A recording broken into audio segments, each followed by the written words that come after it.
A battle is brewing in Arizona between supporters and opponents of school choice expansion. In April, the state legislature passed and Governor Ducey signed a measure expanding school choice eligibility to every Arizona student.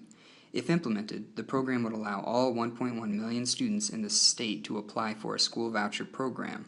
Students could use the voucher to leave their current public school for another one, or even a private school. Supporters say the bill would help kids leave a failing school in Arizona. Opponents, however, argue the program would siphon money away from already cash-strapped schools. Don Thacker, the communications director for Save Our Schools Arizona, an organization formed in opposition to the bill, spoke to Western Journalism about their efforts. Ultimately, Arizona is the bottom of the barrel for teacher pay, and next to the bottom, 48th or 49th in the U.S. for per pupil spending. So the fundamental argument is that we're not adequately funding the education system that we have, that the vast majority of families are using. So let's not create another way of cutting into that funding until we've solved that.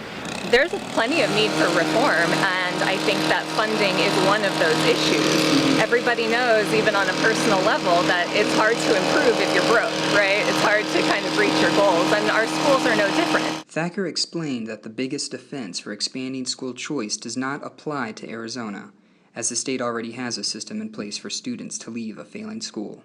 Well, actually, the existing voucher program in Arizona already allows that child to leave a failing school. So that's a misconception that, I would love for people to understand. But the other answer is, why save one kid from one failing school? Why not invest in all of our schools and lift all of them up? Thacker was amazed by the type of people who volunteered to support her efforts. There were a lot of private school families, even homeschooling parents, circulating this petition here in Arizona this summer, and that caught even me a little bit by surprise. And when I asked them why, they said something really interesting that very few folks have followed up on, which is that this is opening the door to more regulation that they left the public system to get away from. In other words, you never accept government money and think there won't be any strings attached. However, groups in support of school choice expansion do not see it this way.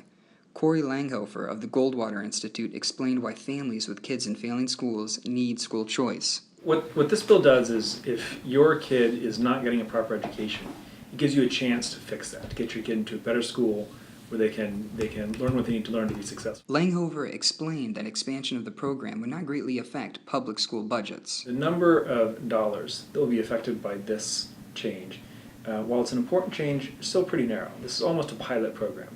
It's capped at just a few thousand kids who are going to be able to take advantage of it.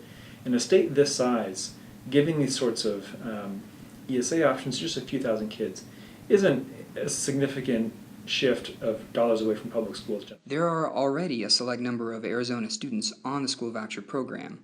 He pointed out that these kids are the best to testify on the program's behalf, and he says they are happy with the results. The families who are using the program are the ones who are best positioned to say whether it's helping them. And they seem to be happy. They're continuing to stay in the program. Jason Hopkins, reporting for Western Journalism.